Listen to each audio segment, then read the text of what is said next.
मैं मुख्य आचार्य आर के सोनवानी आप सभी को जय मसीह की एवं वर्ष का प्रथम रविवार की हार्दिक शुभकामनाएं। आज की आराधना प्रारंभ करते हैं। इससे पहले एक छोटी प्रार्थना कर लेते हैं सहायक सह आचार्य रामेश्वर सिंह राठौर की अगुवाई में।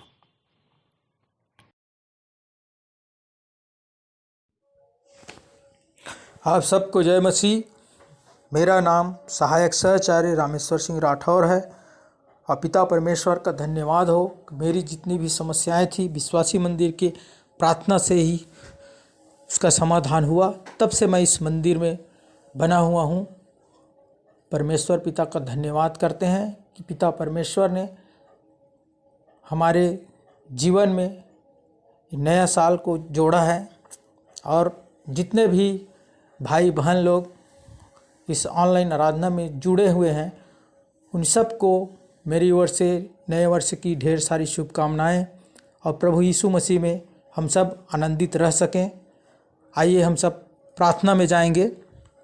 अपनी आँख को बंद करें, हाथ को जोड़ लें और अपना ध्यान पिता परमेश्वर की ओर लगाएं। धन्यवाद धन्यवाद धन्यवाद। Hallelujah hallelujah hallelujah. महान सामर्थी सर्वज्ञानी सर्वव्यापी सर्वशक्तिमान प्रेम पिता परमेश्वर, हम आपका धन्यवाद करते हैं। प्रेम पिता परमेश्वर, जीवन के इस पड़ाव तक स्वस्थ भले चंगे पाए जाते हैं। प्रभु ये आपकी महान दया, आपके अनुग्रह, आपके करुणा का फल है। प्रेम पिता परमेश्वर, आपने हमको जिंदा रखा और जीवितों को बीच रखा। प्रेम पिता परमेश्वर, आपका लाखों लाख करोड़ों बार धन्यवाद करते हैं। पिता परमेश्वर, हम आपको जितना भी धन्यवाद देते हैं वो कम है। प्रेम पिता परमेश्वर, हम प्रार्थना करते हैं हमारे देश के अगुओं के लिए, राष्ट्रपति, प्रधानमंत्री, राज्य के जितने मंत्री हैं, जितने डॉक्टर हैं, नर्सेस हैं, जितने जवान हैं, उन जवान भाइयों के लिए हम प्रार्थना करते हैं। प्रेम पिता परमेश्वर, जितने भी हमारे देश के संचालन करता हैं, जो हमारे देश के अगुए हैं, जो देश का संचालन करते हैं, पिता परमेश्वर वो आपके डर भय में होकर आप हमारे देश का संचालन कर सके। जहाँ जहाँ आपके नाम की महिमा होती है पिता परमेश्वर, उस सारे जगहों में पिता परमेश्वर कोई भी प्रकार से कोई भी शैतानी शक्ति कोई बाधक न बने और आपके नाम की स्तुति महिमा हम स्वतंत्र रूप से करने वाले हो सके। पिता परमेश्वर, हम आपका धन्यवाद करते हैं, प्रार्थना करते हैं। प्रेम पिता परमेश्वर, हमारे विश्वासी मंदिर के कैंपस के लिए, इस जगह के लिए प्रार्थना करते हैं पिता परमेश्वर, जहाँ पिता परमेश्वर हम अपने दास भक्तों की संगति में पिता पर हमारे अगुए, हमारे संतों के संगति में पिता परमेश्वर हम स्तुति आराधना करने पाते हैं। पिता परमेश्वर, हम पिता परमेश्वर धन्यवाद करते हैं कि इस शहर के बीचों बीच आपने इतना सुंदर हमको पवित्र मंदिर दिया और इतना अच्छा हमको जगह दिया। पिता परमेश्वर, हम आपका धन्यवाद करते हैं। पिता परमेश्वर, प्रार्थना करते हैं हमारे संडे स्कूल के लिए, संडे स्कूल के बच्चों के लिए, संडे स्कूल के टीचर के लिए, इन सबको ज्ञान बुद्धि की समझ दे पिता परमेश्वर। और प्रेम पिता परमेश्वर, हॉस्पिटल में जितने भी डॉक्टर हैं उन सारे डॉक्टरों को आपके सर्व सामर्थ्य हाथों में सौंपते हैं। उनकी जो हाथ है पिता परमेश्वर उसको अपना हाथ बना पिता, और जितने भी मरीज हैं पिता परमेश्वर वो चंगाई को प्राप्त कर सके और उससे बढ़कर आत्मिक चंगाई को प्राप्त कर सके। पिता परमेश्वर, जैसे आपका वचन कहता है, हे बोझ से दबे और थके हुए लोगों मेरे पास आओ, मैं तुम्हें विश्राम दूंगा। आपका धन्यवाद करते हैं पिता परमेश्वर। आपका वचन कहता है, मैं तुम्हें शांति दिए जाता हूँ, अपनी शांति तुम्हें देता हूँ, तुम्हारा मन न डरे और न घबराए।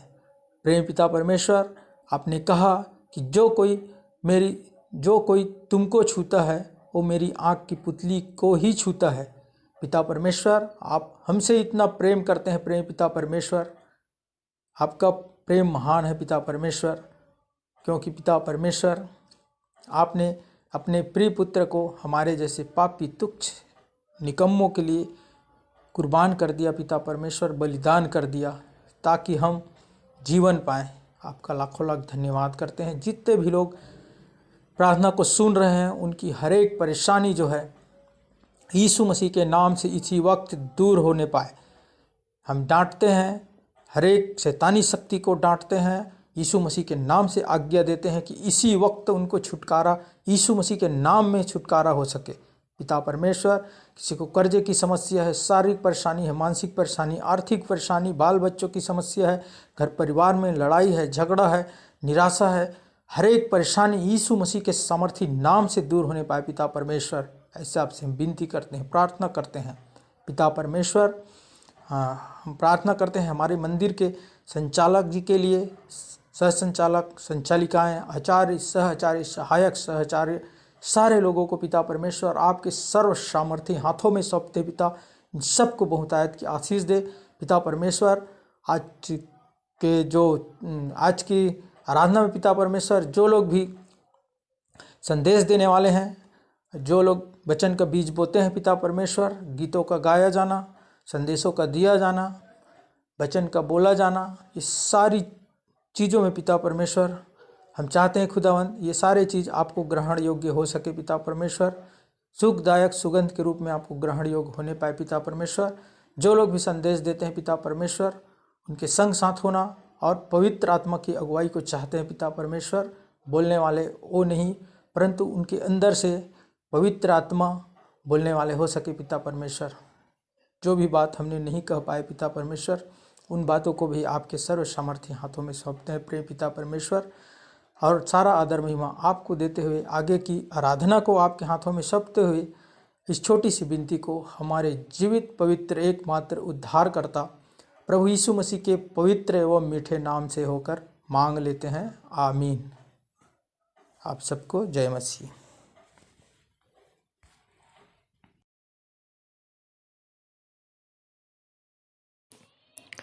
आइए हम सब आनंद और खुशी से कुछ गीतों को गाने के द्वारा प्रभु की महिमा करें।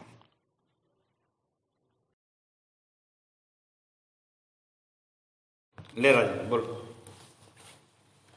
आइए हम नए वर्ष की खुशी में आनंद में हम एक गीत गा लेंगे। हमन गाना गाबो से 123 नंबर। ये धरा, ये हवा, ये गगन, ये चमन, देख आनंदित होती मेरी ये अंजुमन। आइए हम ये गीतों को गाएं।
मुख्य आराधना के प्रारंभ में परमेश्वर की महिमा के लिए एक गीत गा लेंगे।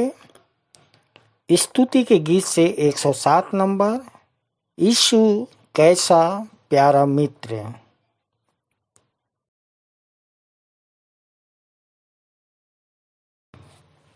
अब वक्त गुजरता जाता है और आइए हम हमन गाना गावन की पुस्तक से गा लेते हैं गीत का नंबर 100। अब वक्त गुजरता जाता है, गुनाह से कब पछताएगा। गीत का नंबर 100 हमन गाना गावन पुस्तक।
आइए आज की मुख्य आराधना प्रारंभ करते हैं।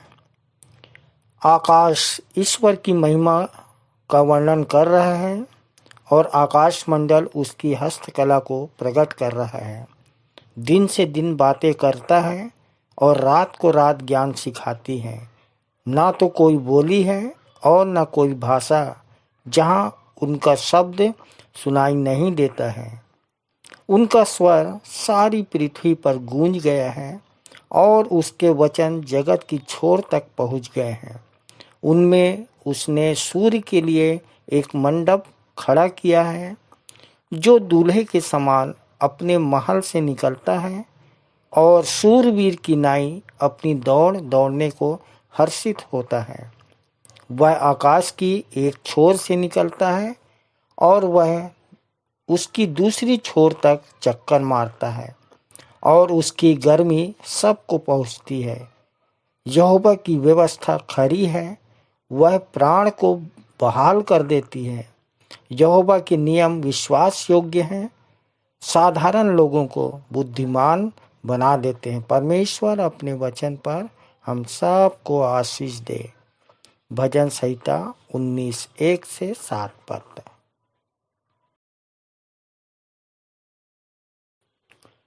मुख्य आराधना के प्रारंभ में परमेश्वर की महिमा के लिए एक गीत गा लेंगे। स्तुति के गीत से 107 नंबर, यीशु कैसा प्यारा मित्र। आइए हम परमेश्वर की महिमा के लिए एक गीत गा लेंगे। स्तुति के गीत से गीत का नंबर 107, यीशु कैसा प्यारा मित्र।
उत्तरवादी की रीति से पढ़ने के लिए निकाल लेंगे प्रकाशित वाक्य 2 अध्याय, जिसे पढ़ने में अगुवाई सहायक आचार्य भाई वीरेंद्र साहू करेंगे और उत्तर देंगी श्रीमती पिंकी साहू। इनके साथ हम सब पढ़ लेंगे।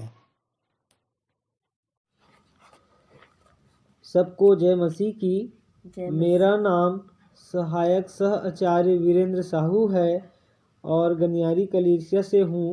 हम परमेश्वर पिता को धन्यवाद देते हैं कि इस नए वर्ष के पहले रविवार में हमें उत्तरवादी पाठ पढ़ने का यह अवसर दिया। आइए हम उत्तरवादी रीति के अनुसार पढ़ने के लिए निकाल लेंगे प्रकाशित वाक्य, उसका 2 अध्याय, अंतिम पहले वचन से लेकर अंतिम वचन तक हम पढ़ेंगे और जो पाया जाता है पृष्ठ क्रमांक 375 में पाया जाता है। पहला पद मैं पढ़ूंगा और दूसरा पद आप सभी पिंकी के साथ पढ़ना।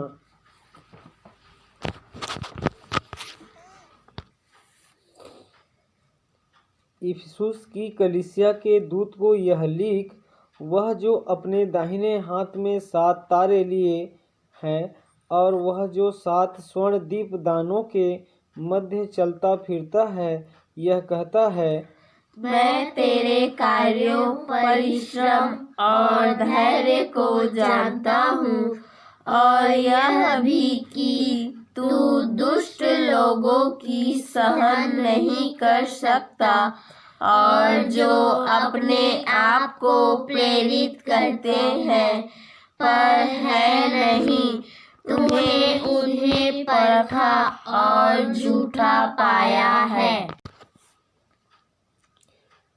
तुम में धैर्य है और तू मेरे नाम के कारण दुख उठाते उठाते थका नहीं।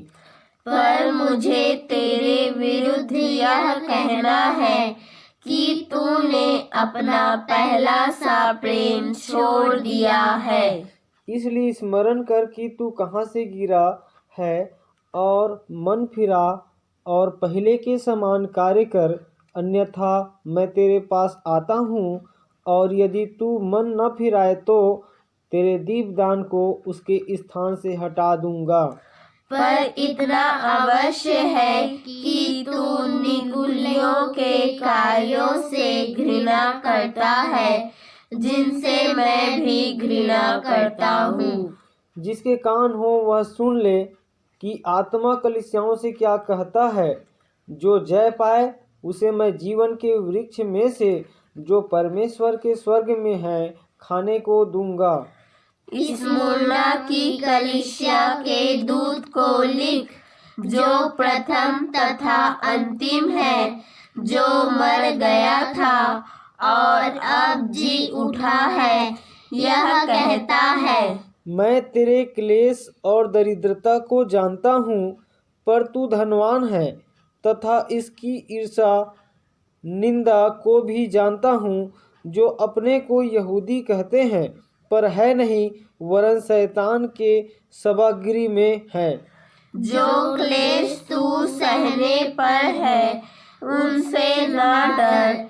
देखो शैतान तुम में से कितनों को बंदी गृह में डालने पर है कि तुम परखे जाओ और तुम्हें 10 दिन तक क्लेश उठाना पड़ेगा। प्राण देने तक विश्वासी रह, तब मैं तुझे जीवन का मुकुट प्रदान करूंगा। जिसके कान हो वह सुन ले कि आत्मा कलीसियाओं से क्या कहता है। जो जय पाए उसे दूसरी मृत्यु से कोई हानि न होगी।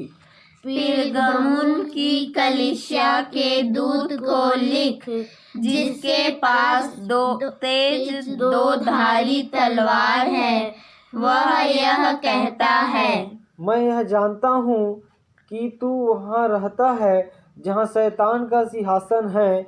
तू मेरे नाम पर स्थिर रहता है और तूने मुझ पर विश्वास करने से उन दिनों भी इनकार नहीं किया जब अंतिम पास मेरा विश्वास साक्षी तुम्हारे मध्य वहाँ मारा गया जहाँ शैतान का निवास है। परंतु मुझे तेरे विरुद्ध कुछ कहना है, क्योंकि तेरे यहाँ कुछ ऐसे व्यक्ति हैं जो बिलाम की शिक्षा को मानते हैं, जो बालक को सिखाता रहा कि इस्राएलियों को ठोकर खिलाए कि वे मूर्तियों पर चढ़ाई हुई वस्तुएं खाए और व्यभिचार करें। इसी प्रकार तेरे यहाँ भी कुछ ऐसे लोग हैं जो निकुलियों की शिक्षा को मानते हैं। अतः पश्चाताप कर, अन्यथा मैं शीघ्र तेरे पास आ रहा हूँ और अपने मुख की तलवार से उनसे युद्ध करूँगा। जिसके कान हो वह सुन ले कि आत्मा कलीसियाओं से क्या कहता है। जो जय पाए उसे मैं गुप्त मन्ना में से दूंगा और उसे एक श्वेत पत्थर भी दूंगा जिस पर एक नया नाम लिखा हुआ होगा, जिसे प्राप्त करने वाले के अतिरिक्त अन्य कोई नहीं जानेगा।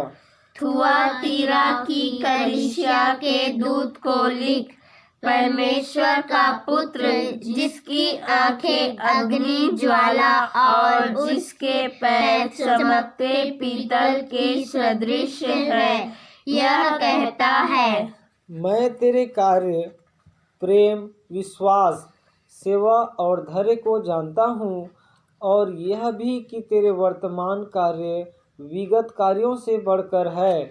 किंतु तेरे विरुद्ध में मुझे यह कहना है कि तू उस स्त्री इजबेल को अपने मध्य रहने देता है, जो अपने आप को नबिया कहती है और मेरे दासों को व्यभिचार करने तथा मूर्तियों के आगे चढ़ाई हुई वस्तुएं खाने के लिए सिखाती है और भटकाती है। मैंने उसे अवसर दिया कि पश्चाताप करे, पर वह अपने व्यभिचार से पश्चाताप करना नहीं चाहती।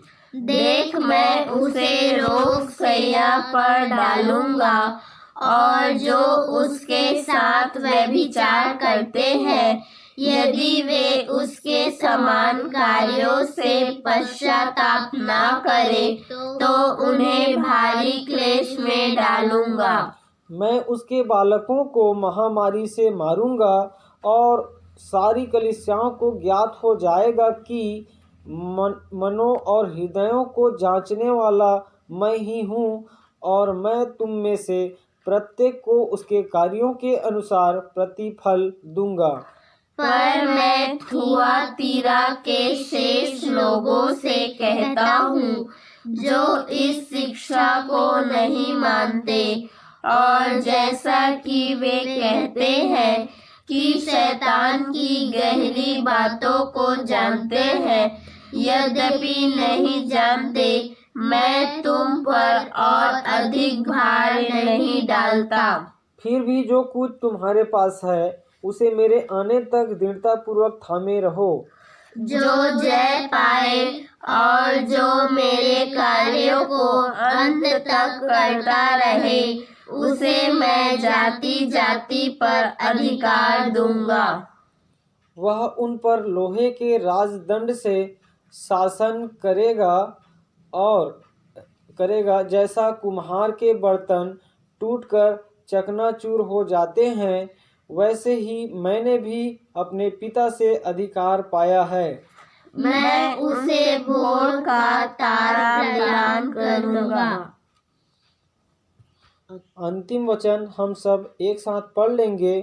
जिसके कान हो वह सुन ले कि आत्मा कलीसियाओं से क्या कहता है।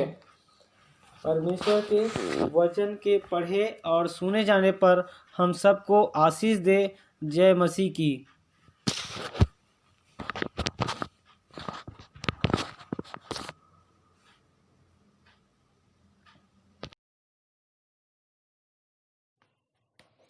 इस समय हम विश्वास वचन बोल लेंगे अपने शपथ की मुद्रा में।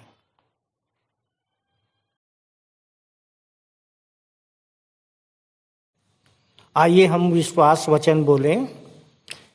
मैं सर्वशक्तिमान पिता पर स्वर्ग और पृथ्वी के सृजनहार परमेश्वर पर विश्वास रखता हूँ। मैं उसके एकलौते पुत्र हमारे प्रभु यीशु मसीह पर, जो पवित्र आत्मा के सामर्थ के द्वारा कुमारी मरियम से जन्मा, जिसने पोंतियुस पिलातुस के राज्य में दुख उठाया, जो क्रूस पर टांगा गया और मारा गया, जो गाड़ा गया और अदृश्य लोक में पहुंचा, और तीसरे दिन मृतकों में से फिर जी उठा, जो स्वर्ग पर चला गया और सर्वशक्तिमान पिता परमेश्वर के दाहिने हाथ विराजमान है, और जीवितों और मृतकों का न्याय करने फिर आने वाला है।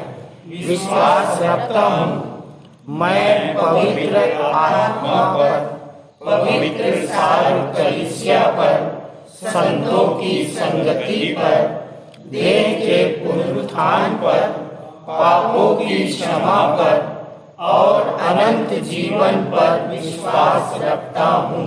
आमीन।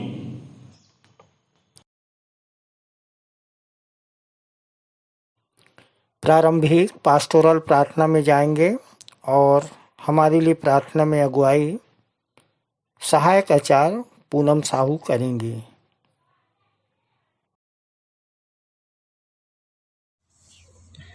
मेरा नाम सहायक आचार्य पूनम साहू है। विश्वासी मंदिर से जुड़े हुए मुझे 12 वर्ष हो चुका। वहाँ जाने से पहले हमारे जीवन में बहुत सारी समस्याएं थी। मेरी मम्मी की हमेशा तबीयत ख़राब हुआ करती थी और हम उन्हें डॉक्टर, बैगा गुनिया, फूक झाड़ सब कुछ करा चुके थे, पर वो कहीं से भी ठीक नहीं हो पाई। और विश्वासी मंदिर की निःशुल्क प्रार्थना से ही वो ठीक हुई हैं। और भी हमारे घर में बहुत सारी समस्याएं थी, अशांति थी, आर्थिक समस्याएं थी। सारी समस्या का समाधान केवल और केवल सच्चे और जीवित परमेश्वर से प्रार्थना करने के द्वारा ही हुआ।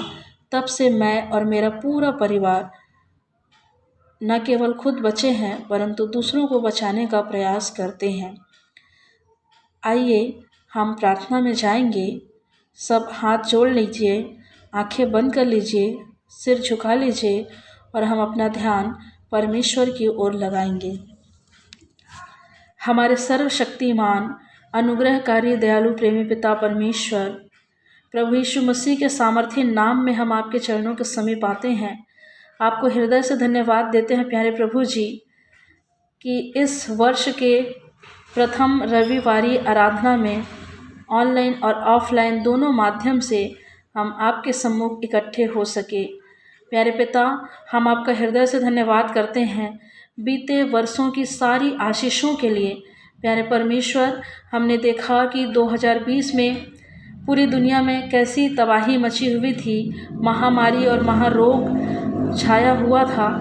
प्यारे प्रभु, और भी कितनी ऐसी प्राकृतिक आपदाएं थी, परंतु फिर भी प्यारे पिता, आपने अपने प्रियों को, अपने डरवैयों को, अपने खोजियों को किसी भी प्रकार से हानि नहीं होने दिया। और प्रभु, हम प्रभु यीशु मसीह में सुरक्षित, जीवित, भले चंगे, स्वस्थ पाए जाते हैं। इसके लिए हम आपका हृदय से धन्यवाद करते हैं। हम धन्यवाद देते हैं प्यारे प्रभु जी कि हम स्वच्छंद मनोमस्तिष्क, शुद्ध बुद्धि और विवेक को लेकर आपके सम्मुख आ सके। प्यारे परमेश्वर पिता, हम धन्यवाद देते हैं आज के पवित्र विश्राम दिन के लिए, जिसे आपने हमारे लिए ठहराया ताकि हम आपकी स्तुति, प्रशंसा और बड़ाई करें। हम आपका धन्यवाद करते हैं। आपके वचन में लिखा है, मैंने मनुष्यों को इसलिए बनाया ताकि वो मेरा गुणानुवाद करें। प्रभु, हम आपके नाम की बड़ाई करते हैं। प्यारे परमेश्वर पिता, हम धन्यवाद करते हैं हमारे जीवन के तमाम आशीषों के लिए, अनगिनत आशीषों के लिए प्रभु, जिसे हम गिन भी नहीं पाते। आपने हमें सारी सफलताएं दी, हमारे जीवन में हमारे परिवार को सारी आशीषें आपने दी। प्रभु जी, काम धंधों में आपने हमें बरकत दी। हम आपका धन्यवाद करते हैं।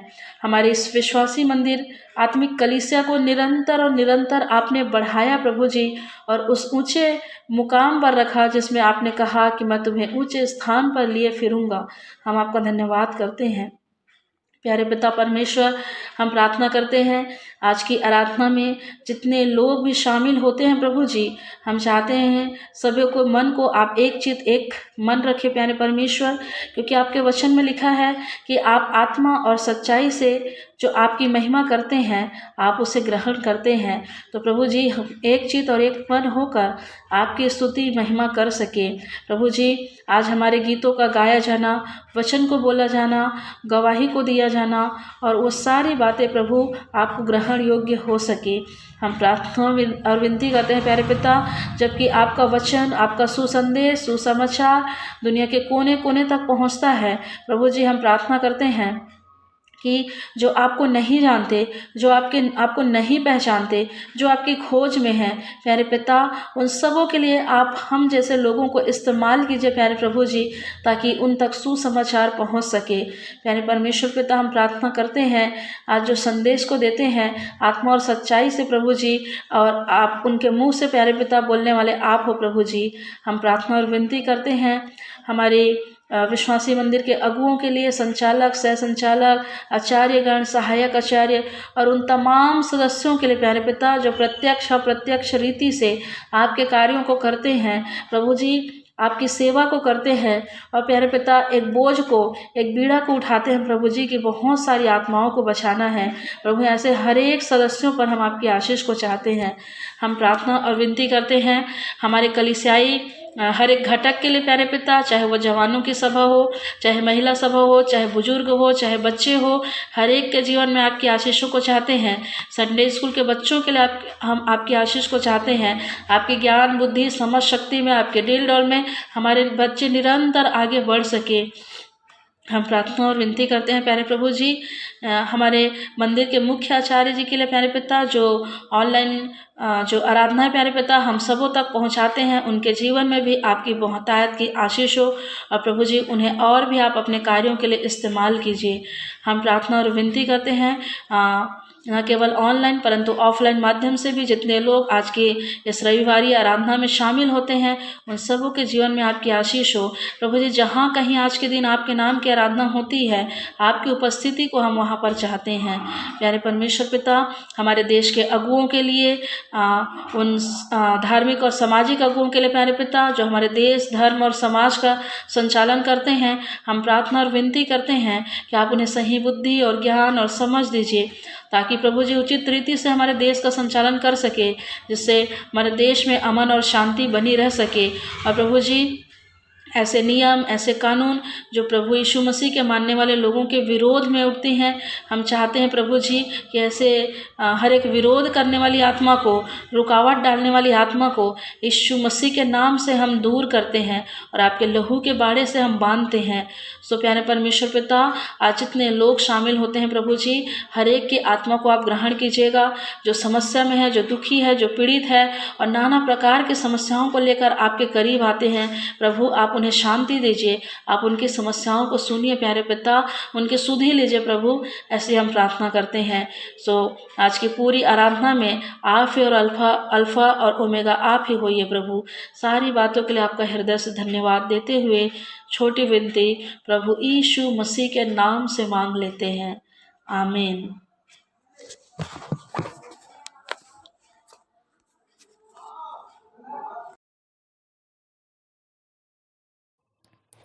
ये समय है संदेश का और इस समय हम 2 संदेश सुन लेंगे। पहला संदेश हमारे सह संचालिका डॉक्टर अल्पना राम जी के द्वारा, जिनका विषय है यीशु है सबसे प्यारा नाम, यीशु है सबसे प्यारा नाम, जय पाने वालों को भी मिलेगा नया नाम। इनका संदेश प्रकाशित वाक्य 2:17 पर आधारित है। दूसरा संदेश हमारे सहायक आचार्य संतोष सोनवानी के द्वारा, जिनका विषय है नए साल में बने नई सृष्टि, नए साल में बने नई सृष्टि पाकर नई दृष्टि। 2 कुरिन्थी 5:17 पर आधारित संदेश है इनका। आइए हम अपने मनों को तैयार करें और संदेश में सुने। आप सबको जय मसीह की। आज का संदेश का जो मेरा विषय है वो है यीशु है सबसे प्यारा नाम, जय पाने वालों को भी मिलेगा नया नाम। ये विषय प्रकाशित वाक्य 2:17 पर आधारित है। मैं अपना परिचय दे दूं। मेरे माता पिता ने अल्पना राम मेरा नामकरण किया, पर परमेश्वर ने मुझे अल्पना मसीहा नाम दिया। नाम की जब बात आती है तो जब एक बालक पैदा होता है उसे एक नाम दे दिया जाता है, क्योंकि नाम से ही हमारी पहचान बनती है। और फिर जैसे हम बड़े होते हैं तो हमारे कामों के द्वारा या हमारे गुणों या अवगुणों के अनुसार दुनिया हमें अलग नाम दे देती है। कुछ लोगों को डाकू, चोर, घूसखोर, झूठा, फरेबी, धोखेबाज भी कहा जाता है। और कभी अच्छे नाम भी होते हैं, जैसे महात्मा गांधी या संत या गुरु। और परमेश्वर भी नाम रखता है। भजन संहिता 147 उसके 4 पद में लिखा है, वह तारों का नाम रखता और उनमें से एक एक को गिनता है। जब वो तारों का नाम रख सकता है तो वो हम मनुष्यों का नाम कैसे न रखेगा। परमेश्वर हमारा पिता है और प्रियो, नाम रखना एक पिता का अधिकार होता है। तो मेरे संदेश की जो पहली लाइन है वो है यीशु नाम सबसे प्यारा नाम। फिलिपियों 2 अध्याय और उसका 9वां और 10वां पद मैं आपके सामने पढ़ देती हूँ। इसमें इस प्रकार से लिखा है, इस कारण परमेश्वर ने उसको अति महान भी किया और उसको वह नाम दिया जो सब नामों में श्रेष्ठ है, कि जो स्वर्ग में और पृथ्वी पर और पृथ्वी के नीचे हैं वे सब यीशु के नाम पर घुटना टेकें। यीशु नाम की घोषणा स्वर्गदूतों के द्वारा की गई थी। मत्ती 1:21 में मरियम के पास स्वर्गदूत आया। लूका 1 उसका 31 पद में यूसुफ को उसने बताया। और यीशु नाम का अर्थ होता है यहोवा बचाता है या फिर यहोवा उद्धार है। ये नाम जो है इब्रानी और आरामी भाषा से अनुवादित किया गया है और ये नाम यीशुआ, जो याहवे अर्थात परमेश्वर का संक्षिप्त नाम है, वो है यीशु। और यीशु नाम का अर्थ उसके उद्देश्य को, उसके मिशन को बताता है, क्योंकि उसके नाम का अर्थ है कि यहोवा उद्धार है। और स्वर्गदूतों ने भी ये बताया था कि गरड़ियों को कि तुम्हारे लिए एक उद्धारकर्ता जन्मा है। तो प्रियो, उसने अपने नाम के अनुरूप कार्य किया। प्रेरितों के काम 4:12 को हम अच्छी तरह से जानते हैं कि और किसी दूसरे के द्वारा उद्धार नहीं, क्योंकि स्वर्ग के नीचे मनुष्यों में और कोई दूसरा नाम नहीं दिया गया जिसके द्वारा हम उद्धार पा सकें।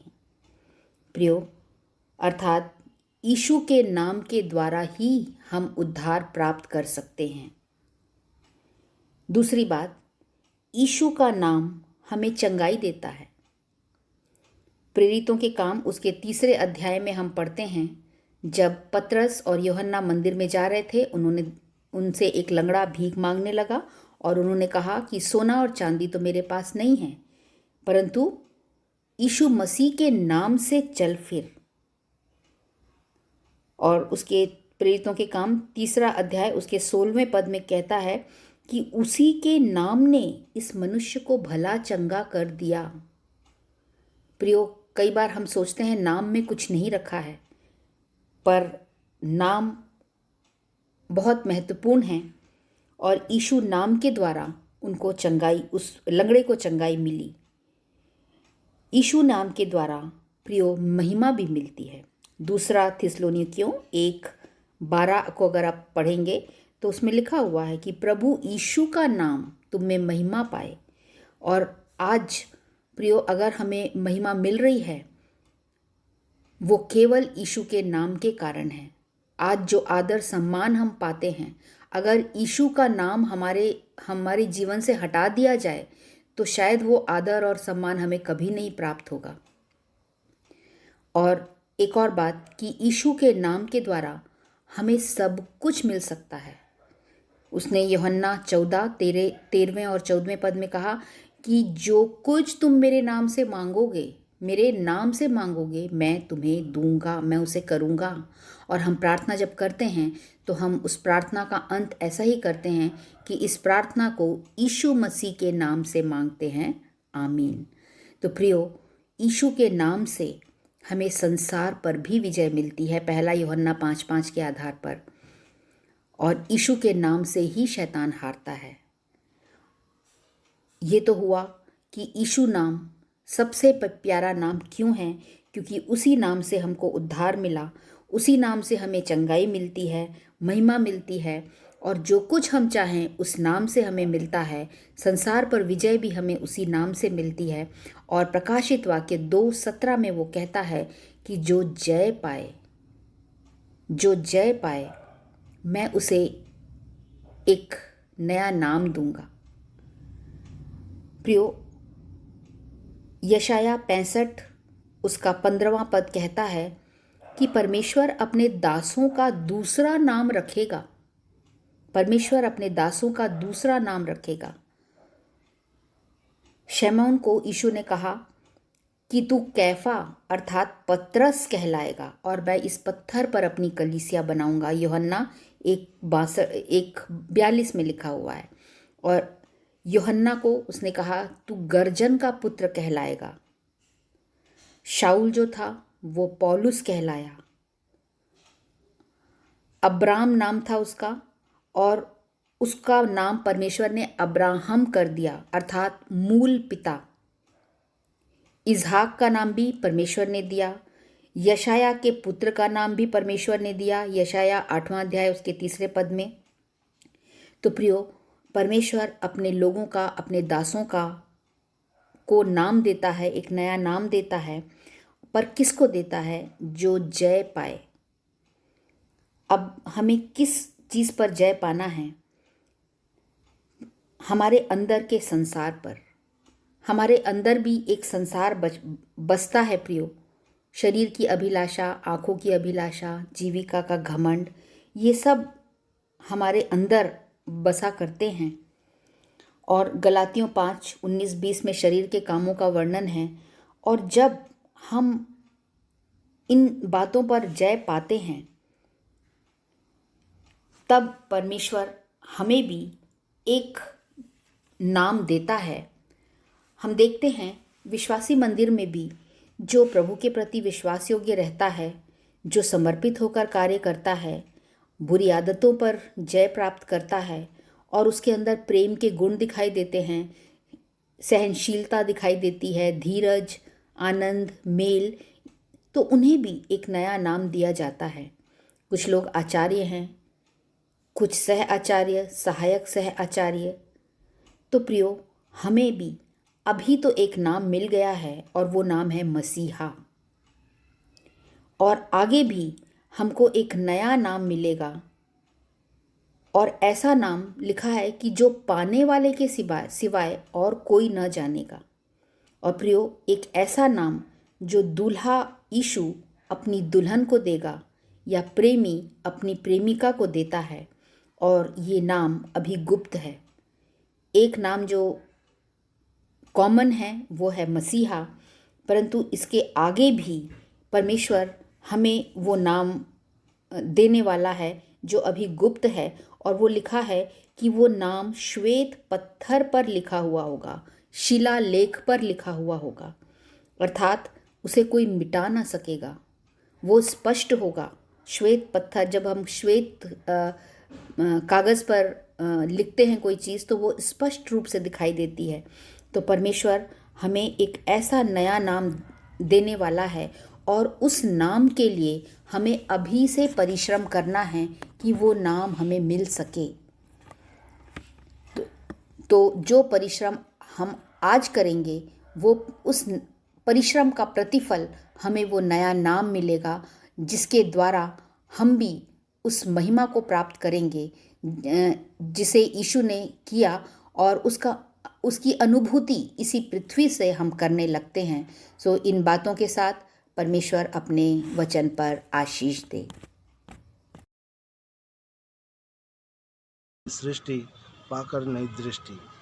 और 2 कुरिन्थियों 5:17 में इस प्रकार कहता है, इसलिए यदि कोई मसीह में है तो वह नई सृष्टि है, पुरानी बातें बीत गई है, देखो सब बातें नई हो गई है। मेरे प्रियो, सबसे पहले मैं आपको बताना चाहता हूँ कि 2020 हम सब के लिए एक यादगार वर्ष बन गया, जिसे शायद ही कोई भूल पाएंगे। और इसका कारण भी आप सब जानते हैं। लेकिन यदि मैं एक विश्वासी हूँ, नई सृष्टि हूँ, तो सबसे पहले अपनी नज़रिया, अपनी दृष्टि को बदलने की ज़रूरत है।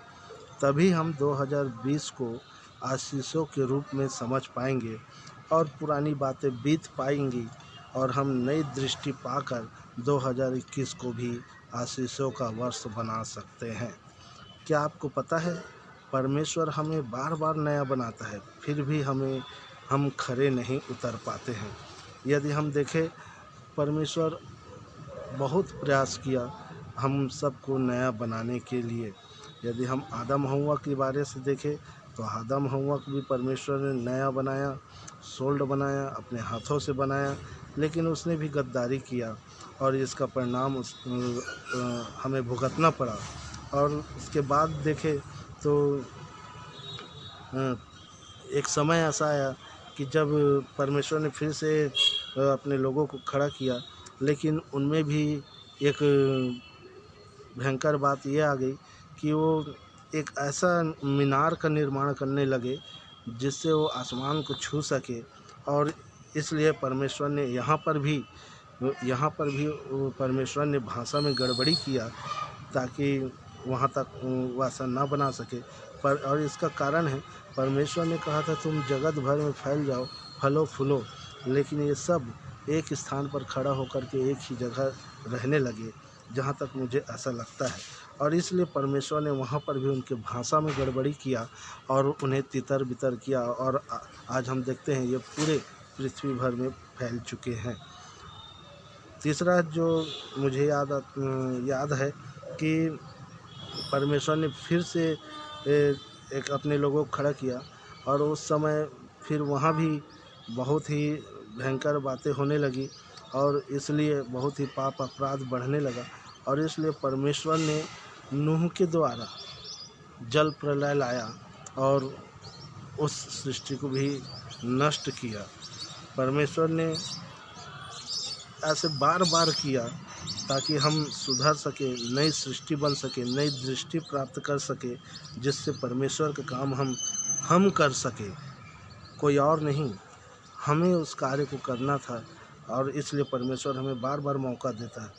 परमेश्वर ने फिर से नई सृष्टि बनाया, और लेकिन वहाँ देखा कि सदोम और अमोरा के बारे से जानते हैं। सदोम और अमोरा के वहाँ तो पुरुषगामी व्यभिचार होने लगा, और परमेश्वर ने वहाँ आग और गंधक गिराकर उसे नष्ट किया। पिता परमेश्वर मनुष्यों की स्थिति को जानते थे, क्योंकि ये पाप से ही उत्पन्न हुआ, और इनके खून में गद्दारी है और पाप है भरा हुआ है। और इसलिए बार बार वो उपाय करते रहे, बार बार हमें नया बनाना चाहते रहे, लेकिन हम सुधर नहीं पाते थे। इसलिए उन्होंने एक बार ऐसा बड़ा निर्णय लिया जिससे कि लोग सुधर सके, वास्तविक रूप से नई सृष्टि बन सके और नया नज़रिया प्राप्त कर सके। और परमेश्वर ने प्रभु यीशु मसीह को अपने इकलौते पुत्र को इस संसार में भेजा, ताकि जो कोई उस पर विश्वास करे वह नाश न हो, परंतु अनंत जीवन पाए, नई सृष्टि को प्राप्त बन सके, नई दृष्टि को प्राप्त कर सके। और इसके लिए हम जानते हैं कि परमेश्वर को जब हम परमेश्वर पर विश्वास करते हैं, प्रभु यीशु मसीह पर हम विश्वास करते हैं, और जैसे कि हमने वचन में पढ़ा, तो जिस समय हम विश्वास करते हैं उसी समय हम विश्वासी बन जाते हैं और परमेश्वर के लिए नई सृष्टि बन जाते हैं। और ऐसा है कि जितने लोग भी प्रभु यीशु मसीह पर विश्वास करते हैं, सब के सब नई सृष्टि बन जाते हैं। और यहाँ पर मैं एक बात और स्पष्ट करना चाहता हूँ कि विश्वासी में भी कई प्रकार होते हैं, और उसमें से जो सबसे मुख्य है संक्रामक विश्वासी, अर्थात उसके अंदर मसीह का मन हो, मसीह की जैसे चाल हो, मसीहा का ही सर्वदा बातें करता हो, और सबसे ज़रूरी मसीहा का काम करता हो, अर्थात बचाने का काम करने वाला, तब वह सब नई सृष्टि है।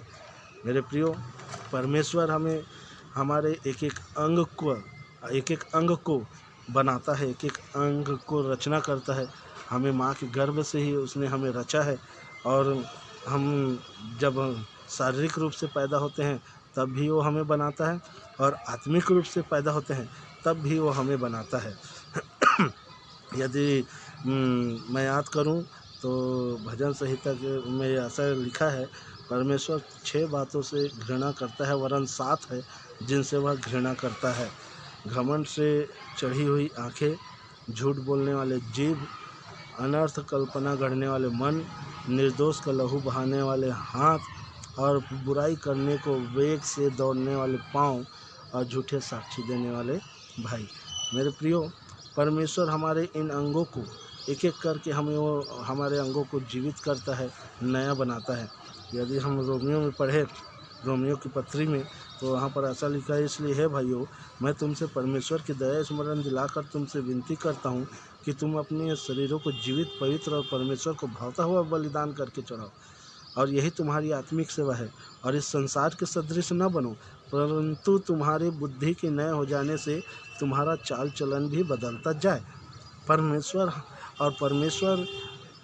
परमेश्वर ने प्रभु यीशु मसीह को इस संसार में जब भेजा, उससे पहले यूहन्ना बपतिस्मा दाता के द्वारा क्या प्रचार किया गया कि मन फिराओ, स्वर्ग का राज्य तुम्हारे निकट है। मेरे प्रियो, हमारी ज़रूरत है, सबसे पहले परमेश्वर ने हमारी बुद्धि को ठीक किया, हमारी आँखों को ठीक किया, हमारे मन को बदला। और यदि इसको मैं एक सीरियल बाई के हिसाब से बताऊं तो परमेश्वर ने हमारे एक एक अंग को बदला है। जैसे घमंड से चढ़ी हुई आंखें, हमारी आंखों पर पर्दा पड़ा हुआ था, ये सब आप वचन जानते हैं, जिसे परमेश्वर ने अपने तेजोमय सुसमाचार का प्रकाश चमकाया। हमारे आँखों से जो पर्दा शैतानी शक्ति ने, हमारे आँखों पर जो पर्दा शैतानी शक्ति ने डाल दिया था, उसे परमेश्वर ने प्रभु यीशु मसीह के द्वारा हटाया। हमारी बुद्धि, हमारा विचारधारा, इन पर भी धूल जम चुकी थी, मरी हुई विचारधारा के हम बन चुके थे। लेकिन ऐसा याकूब में लिखा है, मसीह यीशु में हमारे विचारधारा सुरक्षित पाए जाए। परमेश्वर ने हमारे लिए उपाय निकाला, हमारी बुद्धि को, हमारे विचारधारा को, हमारे विवेक को ठीक किया। यदि हम जीभ की बात करें, हमारी जीभ की बात करें, तो इसी जीभ से मीठा जल भी निकलता था और खारा, अर्थात मीठा वचन भी हम बोलते थे और कटु वचन भी हम बोलते थे। और ऐसा इस वचन में लिखा है, जीभ एक आग है, लेकिन परमेश्वर ने इसका भी ऑपरेशन किया और अब इसमें से हम मीठा वचन बोलते हैं और लोगों को हम बचाने का काम करते हैं। और ऐसा लिखा है, तुम्हारे कोमल उत्तर सुनकर जलजलाहट ठंडी होती है, और एक उचित और सारांश और सटीक और व्यवहारिक उत्तर देने से एक आत्मा की जीत होती है। उसके बाद है अनर्थ कल्पना गढ़ने वाला मन। ये हमारा मन पत्थर का बन चुका था, पत्थर का हृदय कठोर हो गया था। हम किसी पर भी तरस नहीं खाते थे, हम किसी को बचाते नहीं थे, सिर्फ हम अपने बारे से ही सोचते थे। लेकिन परमेश्वर ने आज हमारे मन को ऐसा बदला कि हमारे मन को ऐसा ऑपरेशन किया, हमारे हृदय का ऐसा ऑपरेशन किया कि पत्थर का हृदय निकाल कर हमें मांस का हृदय दे दिया। अब हम अनंत जीवन की कल्पनाएं गढ़ते हैं। कल्पनाएं कहना गलत होगा, परंतु हम अनंत जीवन की ही बातें करते हैं और उस पर ही चलते हैं। अब हमारा मन दिन रात खाली उन्हीं बातों पर लगा होता है। आगे यदि हम देखें तो हमारे हाथ निर्दोष का लहू बहाने वाला हाथ था, लेकिन परमेश्वर ने इसका भी ऑपरेशन किया। कल हम जेब काटते थे, गला काटते थे, पॉकेट मारते थे, जो लोगों को गिराने का काम करते थे, लेकिन परमेश्वर ने इसका भी ऑपरेशन किया। आज हम लोग गिरे हुए को उठाते हैं। हमारे हाथों में वो सामर्थ्य है कि जिस प्रकार ये चेले जो थे, वो उनके परछाई से, उनके रुमाल से, उनके बोलने मात्र से लोग चंगाई को प्राप्त करते थे। परमेश्वर ने हमारे हाथों में सामर्थ्य दिया, हमारे हाथों में शक्ति दिया कि हम किसी के सिर में हाथ रख के प्रार्थना करते हैं तो वो चंगाई को प्राप्त करता है, वो ठीक हो जाता है। आगे और भी देखें तो हमारे पैरों को भी ऑपरेशन परमेश्वर ने किया। हमारे पैर हमेशा जहाँ बुराई होती थी वहीं पर हम चले जाते थे।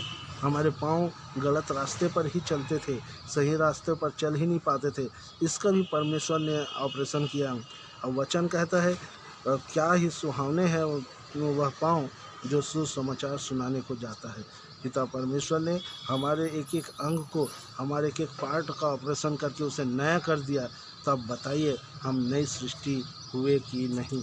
परमेश्वर ने हमारे अंदर नया आत्मा दिया, नया मन दिया, नया उत्साह दिया, नई उमंग दिया, नया विश्वास दिया। क्योंकि हम जिस पर पहले विश्वास करते थे उसमें हम धोखा खा चुके थे, हम उसमें ठोकर खा चुके थे। लेकिन जब से हमने प्रभु यीशु मसीह पर विश्वास किया तब से हमारा विश्वास कभी डगमगाया नहीं, कभी टूटने नहीं पाया। यद्यपि शैतान जो है बहुत ही कोशिश करता है कि हम टूट जाए, हमारा विश्वास टूट जाए। हमें जो परमेश्वर ने नया बनाया है, नए दाखरस में हमें सहभागी किया है, उससे हम दूर हो सके और हम शैतान की गिरफ्त में आ जाए। हम फिर से वही पुरानी बातों में सम्मिलित होकर हम फिर से पाप अपराध करें।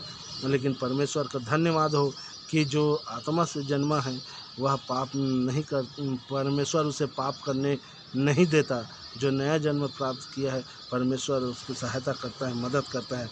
मेरे प्रिय, अंतिम में मैं एक बात और कहना चाहता हूँ कि जैसे कहते हैं कि यार इसका नज़र लग गया, तो शैतान के नज़र मारने से जब इतना भारी नुकसान होता है, इतना नुकसान हो सकता है कि बड़े से बड़े बिल्डिंग भी गिर सकता है, बड़े से अच्छे स्वस्थ भला आदमी भी को नुकसान पहुंच सकता है। तो हमारे पास तो पवित्र आत्मा है, अच्छी दृष्टि है, नई दृष्टि है। तो बताइए कि हम जब नई दृष्टि प्राप्त कर चुके हैं, नया सब कुछ नया प्राप्त कर चुके हैं, तो हमारी नज़रों से वो गिरा हुआ जो व्यक्ति है क्या वो उठ नहीं सकता? क्या हम उसे बचा नहीं सकते? हमारी नज़र में वो ताकत आना चाहिए। और मेरे आप लोगों से दुआ है, हम परमेश्वर से हम दुआ करते हैं इस नए वर्ष में नई सृष्टि बने, नई दृष्टि को पाकर। और नई दृष्टि यही है कि हम अपने हाथों में, हम अपने नज़रिया में उस सामर्थ्य को पाएँ कि गिरे हुए को हम उठा सके। प्रभु यीशु आप सब की सहायता करें, हम मेरी भी सहायता करें कि सबसे पहले तो मैं अपने आप को ही देखता हूँ कि मैं बहुत ही अपने आप को कमज़ोर पाता हूँ और बहुत सी बातों में गिर जाता हूँ। लेकिन परमेश्वर हर समय, हर क्षण, हर पल मुझे खड़ा करता है, मुझे उठाता है और मुझे फिर से याद दिलाता है कि संतोष, तुम नई सृष्टि हो और नई दृष्टि हो।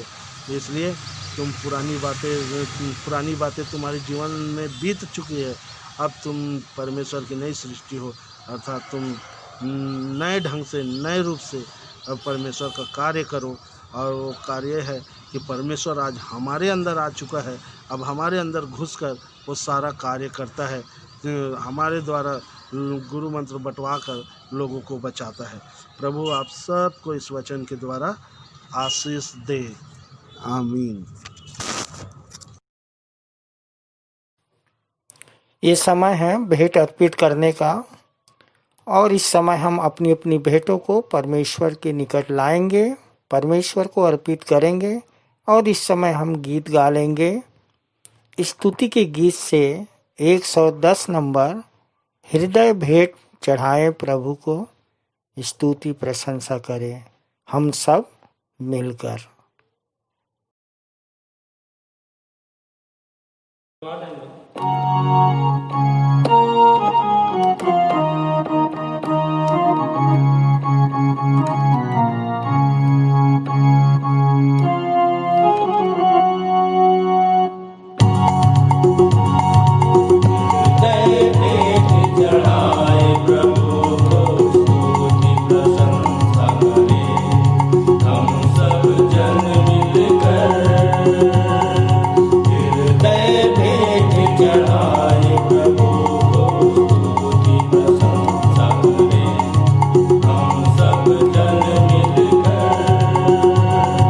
भाव का भार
भेंट के लिए प्रार्थना करने में अगुवाई भाई हमारे सहायक सह आचार्य सूरज सोनवानी जी करेंगे।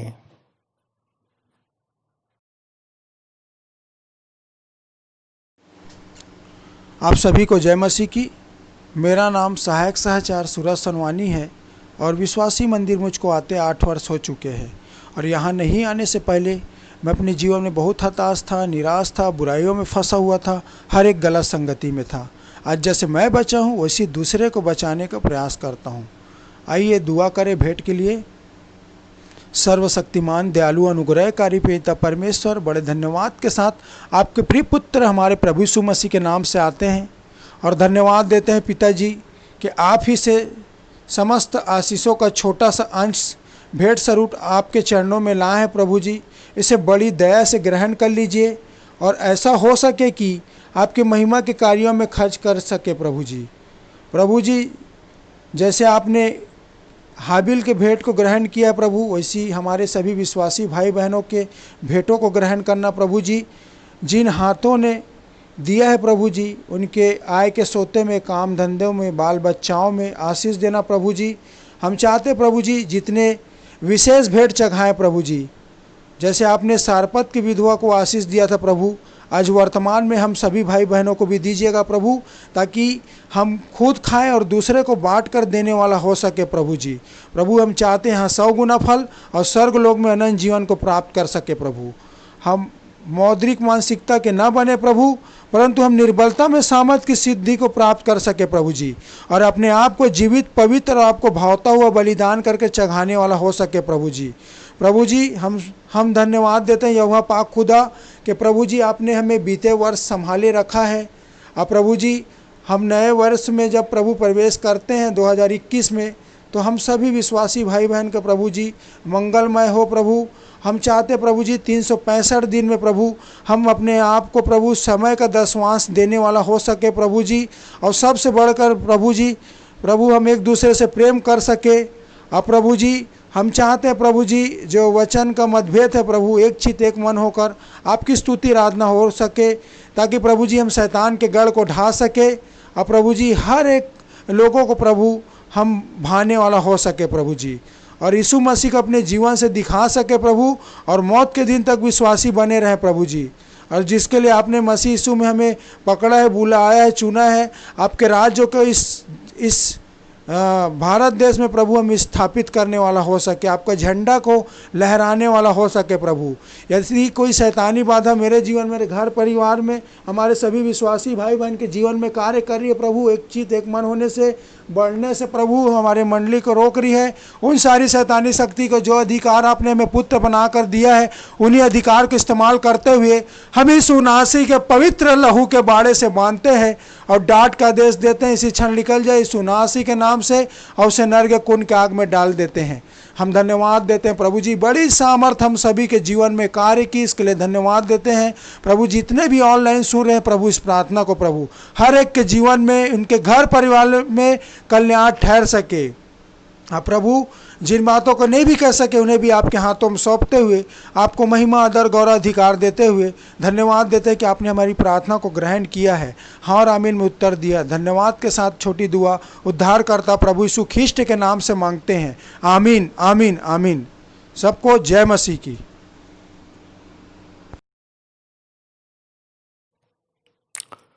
मैं मुख्य आचार्य R.K. सोनवानी आप लोगों को सूचना से अवगत करा दूं। महामारी की वजह से 8-9 माह से हमारी रविवारी आराधना ऑनलाइन के माध्यम से हो रही थी, लेकिन अब से हमारी आराधना ऑनलाइन एवं ऑफलाइन दोनों चलेगी। जिनको भी जो जिम्मेदारी दी जाती है आराधना की, दोनों में ही अपनी जिम्मेवारी का निर्वहन करना होगा, इसलिए विशेषकर ध्यान देवे।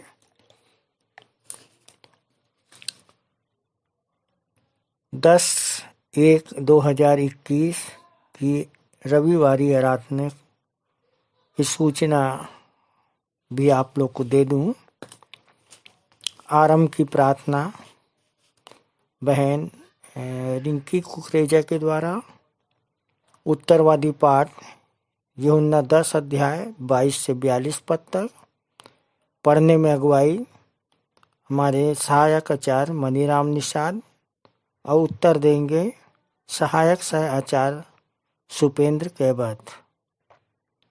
प्रारंभिक प्रार्थना हमारे आचार्य SD यादव जी के द्वारा। और संदेश इस समय 2 संदेश होते हैं। पहला संदेश सहायक आचार्य संदीप अंचल के द्वारा, जिनका विषय है बने रहना है शिक्षा में, बने रहना है शिक्षा में ताकि सफल हो सके हर परीक्षा में। प्रकाशित वाक्य 3 अध्याय उसका 3 पद पर आधारित ये अपना संदेश बना सकते हैं। दूसरा संदेश सविता सिंह, हमारे सहायक आचार्य सविता सिंह के द्वारा।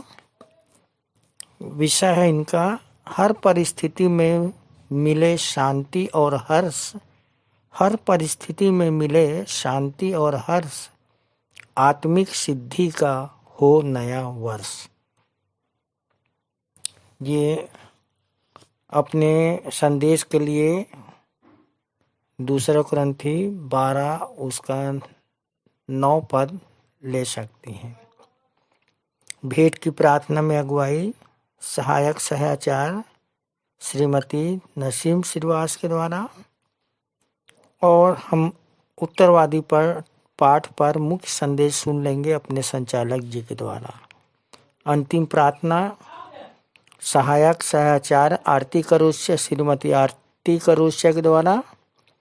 और आशीष हमारे संचालक जी के द्वारा होगी। और इस तरह से हम आज की सभा का समापन करेंगे। धन्यवाद।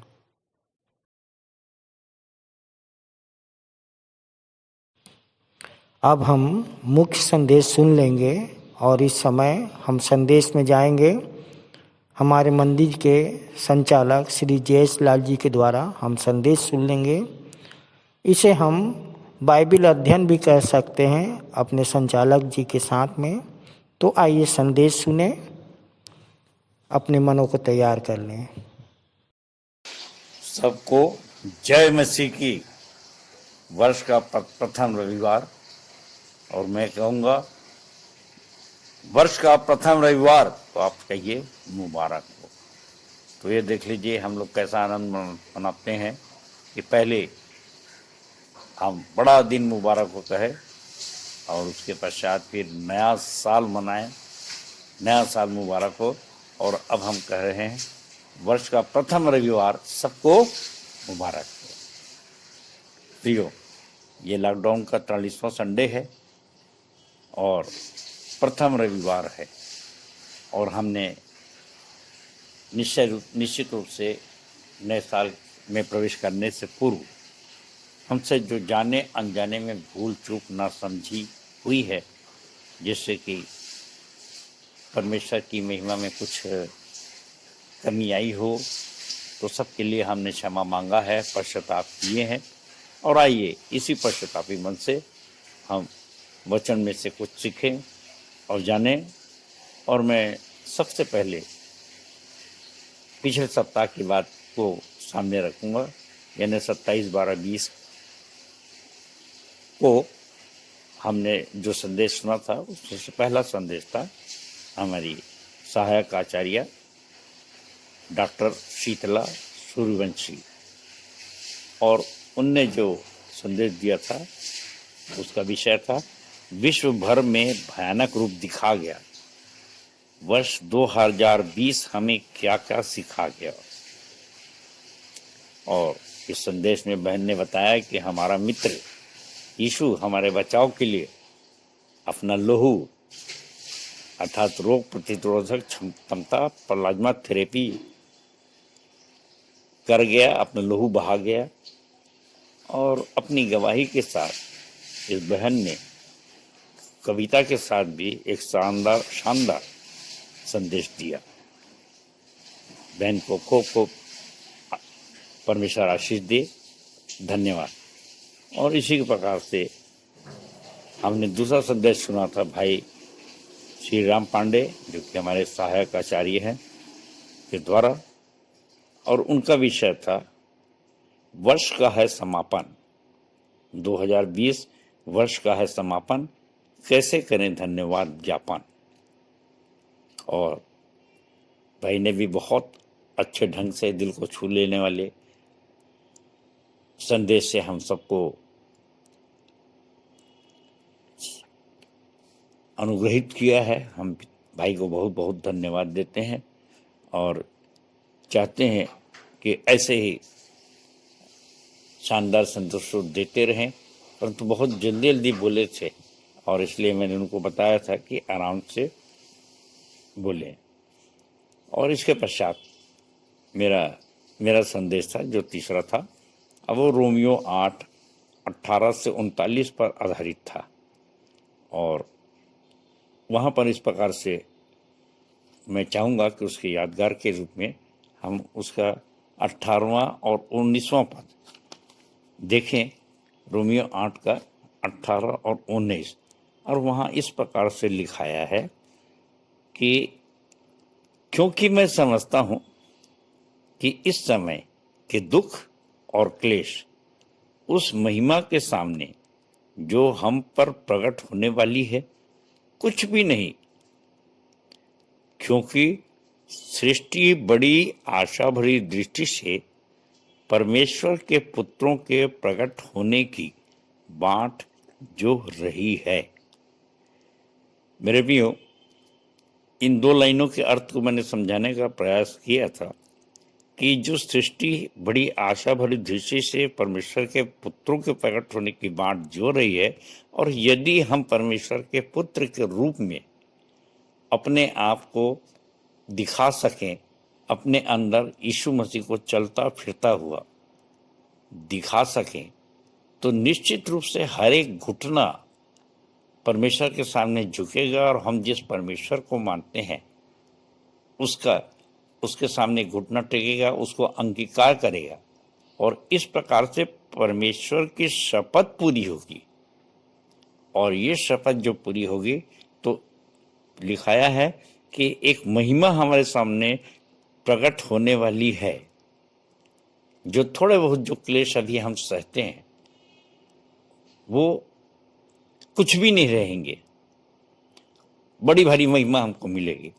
परंतु जो क्लेश सहने से कट गया, डर गया, पीछे हट गया, सिद्ध नहीं बना और अपने अंदर उस चीज को नहीं दिखा सका, परमेश्वर के पुत्र को चलता फिरता हुआ, तो फिर ये सुसमाचार का काम जो कि उसने कहा है कि जब तक जगत के छोर तक सुसमाचार प्रचार नहीं होगा तब तक उसका आना सुनिश्चित नहीं होगा, यीशु मसीह का दोबारा आगमन।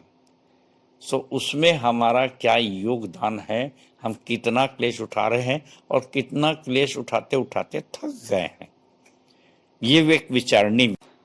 और इसीलिए नए साल में 1 तारीख को हमने 2 Corinthians 5 पर अध्ययन किया और उसको भी आपने सुना होगा कि हम एक नई सृष्टि हैं। और ये समझ लीजिए कि सृष्टि से सृष्टि को मिलाया जा रहा है कि सृष्टि जिसकी आशा रख रही परमेश्वर के पुत्रों के प्रकट होने की बाँट जो रही है, तो वही नई सृष्टि हम आएंगे। मतलब एक नए प्रकार के आत्मिक मनुष्य बनेंगे।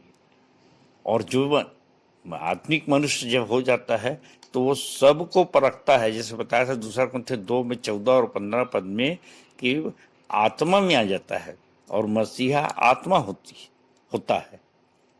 और ये है एक नई सृष्टि हमारी। सो इन बातों को विशेष ध्यान रखें कि हम एक विशेष प्रकार से बनाए हुए नए लोग हैं। और अपनी बातों की पुष्टि के लिए मैं इसी 2 Corinthians 5 का आखिरी जो 21वां पद था वो पढ़ दे रहा हूँ, और जिसमें इस प्रकार से लिखाया है, जो पाप से अज्ञात था उसी को उसने हमारे लिए पाप ठहराया कि हम उसमें होकर परमेश्वर की धार्मिकता बन जाए। मेरे प्रियो, हमको परमेश्वर के धार्मिक बनाने के लिए उसने जो कुछ किया, सारे पापों को हमारे अपने ऊपर ले लिया, और अर्थात उसका जो सारांश है मैं आपके सामने बताना चाहूँगा, हम पापी हैं पर मसीहा बनकर धार्मिक बन जाते हैं, क्योंकि हमको मसीहा बनाया किसने? यीशु मसीह ने हमारे अंदर रखा है। और ये है परमेश्वर की नई सृष्टि। और इस प्रकार से उस नई सृष्टि से हमको उसने नवाजा है। और जब इतना हमको सब कुछ दिया है तो हम पुराने बातों को कुछ अध्ययन मनन करने जा रहे हैं, क्योंकि आज का उत्तरवादी पाठ है प्रकाशित वाक्य 2। यूँ तो पूरा अध्याय है, परंतु मैं इसमें से कुछ भाग पोर्शन को लूँगा, क्योंकि इसमें आप सब खोल लिए होंगे, मेरे साथ खोल लीजिए। और उसमें 4 कलीसियाएँ हैं दूसरे अध्याय में, और जिसके बारे में वो वर्णन करता है उसमें है इफुसुस, स्मुरना, पिरगमुन और थुआतीरा। और कुल मिलाकर के 7 कलीसियाओं को प्रकाशित वाक्य में लिया है, ये बताने के लिए कि इसमें क्या है और क्या नहीं है, और क्या कमी है और क्या घटी है, और इस प्रकार से अगर वो सुधार करते हैं तो उनको क्या क्या पुरस्कार मिलेगा, नहीं सुधार करते तो क्या क्या वो खो देंगे, क्या क्या पनिशमेंट मिलेगा। और इसलिए अपन इस पर मनन करने जा रहे हैं। तो मैं स्मरण करता हूँ कि हमारे पास विश्वासी मंदिर में अभी बोर्ड में भी 7 आचार्यों के नाम लिखे हुए हैं, और यूँ तो और भी थे, आप सब जानते हैं, और यहाँ पर मैं ज़्यादा नाम लेना उचित नहीं समझूंगा, परंतु आप सब जानते हैं कि बहुत से लोग विश्वासी मंदिर के मेंबर बने और अभी हैं, परंतु कुछ लोग दूर चले गए और इसलिए आचार्यों की सूची में नहीं आ सके। सो यदि हम इन 7 आचार्यों को 7 कलीसिया मान लें तो निश्चित रूप से कुछ कमी, कुछ अच्छाइयाँ सब की चर्चा कर सकते हैं, परंतु ये है कि यहाँ पर जब हम कलीसियाओं का अध्ययन करने जा रहे हैं, आत्मा कलीसियाओं से क्या कहता है, ये शब्द आए हैं। और प्रारंभ में हम इसकी पहले जब हम इसको प्रकाशित वाक्य के अध्ययन हम करे थे, और मैं याद करता हूँ कि 6/9/20 आप लोग को परेशानी होगी तारीख जान के, परंतु मेरी डायरी में लिखा रहता है, उसमें मैंने प्रकाशित वाक्य 1:3 पर अध्ययन किया था और बहुत से पॉइंट से लिखे गए थे। और ये लॉकडाउन का 25वां रविवार था, और इसमें क्या हमारे प्रिय अजीज लोगों ने काफ़ी कुछ इसमें टिप्पणी भी की थी। और मेरे प्रियो, अब अपन इसमें आगे बढ़ रहे हैं, उसकी कुछ टिप्पणियों को अगर आप याद कर सकते हैं, इसलिए मैंने उसका संदर्भ दिया। परंतु यहाँ पर हम पढ़ने जा रहे हैं कि इन 7 कलीसियाओं में क्या अच्छाई है, क्या बुराई है, क्या कमी है, अब वो कितना डाइजेस्ट कर सकते हैं, कितना पचा सकते हैं, कितना सुन सकते हैं।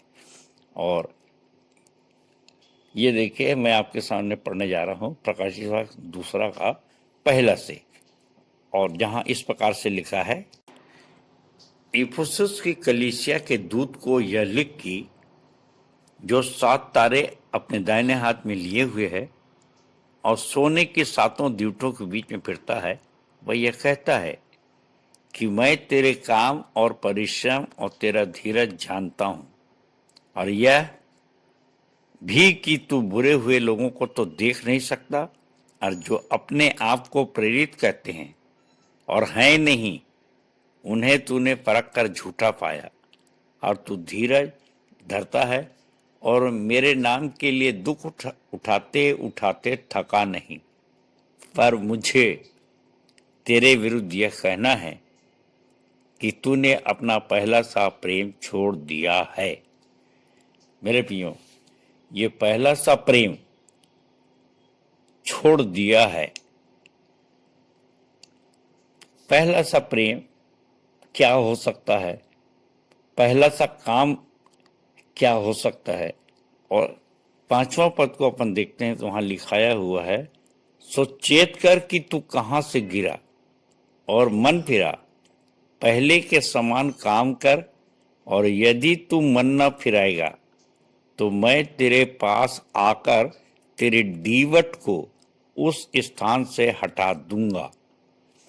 मेरे प्रियो, अगर इन बातों को देखें तो 5वें पद में एक महत्वपूर्ण बात जो सभी कलीसियाओं के लिए कॉमन है, क्योंकि आप हम चारों कलीसियाओं का बहुत विस्तार से अध्ययन यहाँ पे नहीं कर पाएंगे, परंतु ये एक कलीसिया है और उससे ये लिखा है कि 5वें पद में अगर अपन जाएंगे तो पर लिखा कि पहला सा काम कर, चेत कर कि तू कहाँ से गिरा। और प्रश्न उठता है कि पहले हम माने कैसे कि मैं गिरा हूं, कैसे माने, कौन माने? क्या हमने किसी से पूछा, या कोई कहता है तो उसकी उपेक्षा करते हैं? कोई हमारे कार्यों का मूल्यांकन करता है क्या? कोई हमारे संदेशों का, हमारे विचारों की समालोचना करता है क्या? कोई हमारे कार्यों की समालोचना करता है क्या? प्रियो, यदि कोई समालोचना करे और तारीफ ना करे और कोई कमी निकाल दे तो बड़ी परेशानी हो जाएगी। क्या हमें इतना धीरज है कि हम धीरज के साथ अपनी आलोचना सह सकें, समालोचना सह सकें?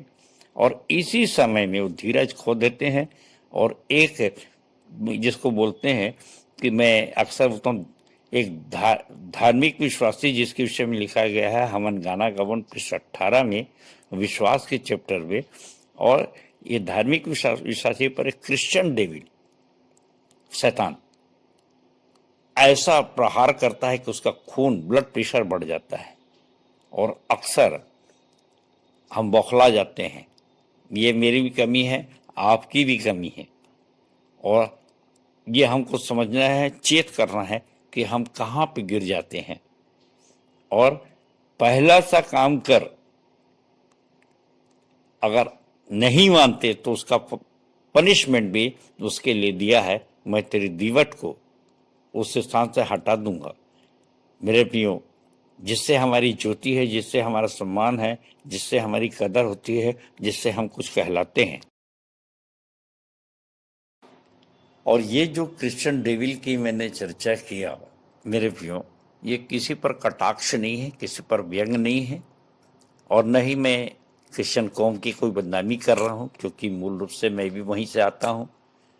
यहाँ पर एक घटना मैं आपको याद दिलाना चाहता हूँ कि जब 40 दिन उपवास करके यीशु मसीह आए तो आत्मा उनको जंगल में ले गया, और आपको मालूम है कि ये दुष्ट आत्मा, शैतान जो था, उसकी परीक्षा करता है, और परीक्षा करके जो कहता है कि तू चाहे तो पत्थर को रोटी बना दे, या मंदिर के कंगूरों में चले गया और कहा कि इसको प्रणाम कर तो मैं सारा कुछ तुझे दे दूंगा, और झुक के प्रणाम कर।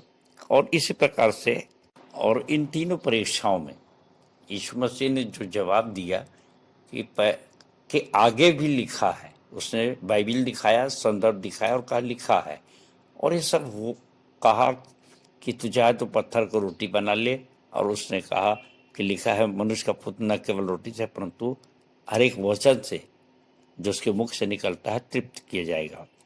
और फिर उसको वो वैभव दिखाता है और उसको झुककर प्रणाम करने के लिए भी कहता है। मेरे प्रियो, सारी बातें का जवाब उसने आगे भी कहा, और उसके बाद उस शैतान को डांट के भगा भी दिया। और अगर हमको इस प्रकार का ज्ञान ना हो तो निश्चित रूप से हम बाइबिल से अगर कोई हमको बताता है और तब उसके आगे भी पढ़ लें, कुछ रह लें। और पिछले सप्ताह के संदेश में मैंने कुछ इस प्रकार की बातें किया था कि उसी वचन में से उसी आगे में उसकी सारी चीज़ें भी लिखाई गई हैं। किसी ने कहा कि कोई धर्मी नहीं, हमने बताया कि नहीं, हम स्टेटमेंट में धर्मी बनाए गए हैं। तो इस प्रकार का ज्ञान अगर आपके पास है तो निश्चित रूप से आप भ्रमित होने से बच सकते हैं। और जैसे कि मैंने बताया कि और ये सब के लिए हमने बहुत पहले से प्रयास किया है। अब यहाँ पर देखिए, अगर आप हमन गाना गावन के 28 नंबर पृष्ठ को देखें और जिसमें लिखा है 7 बातों में विशेष सावधानी रखें, क्योंकि जिनके सही प्रकाशन एवं दर्शनों से भ्रमित कर शैतान विचारों को असंतुलित कर दो चित्ता बनाता है। और इसका आप अध्ययन कर लीजिए। इसमें चौथा है, हमें तीसरा है पवित्र आत्मा। और पवित्र आत्मा की जहाँ तक बात है तो बहुत से लक्षण दिखाए जाते हैं। पहला कुरिन्थियों 14 में बहुत कुछ पौलुस ने हमसे हमारा मार्गदर्शन किया है कि हम समझ सकें, भ्रमित ना हो। और हम लोगों ने प्रयास किया कि गलातियों 5:22 के फलों को देखें, जिसमें 9 फल दिखाई देते हैं। उसमें आप मान के चलिए कि इसके अंदर पवित्र आत्मा है। और अगर 9 फल नहीं दिखाई दे रहे हैं तो निश्चित रूप से ये भ्रमित करने वाली आत्मा है। सो मेरे प्रियो, हमको ये सब की पहचान होना ज़रूरी है।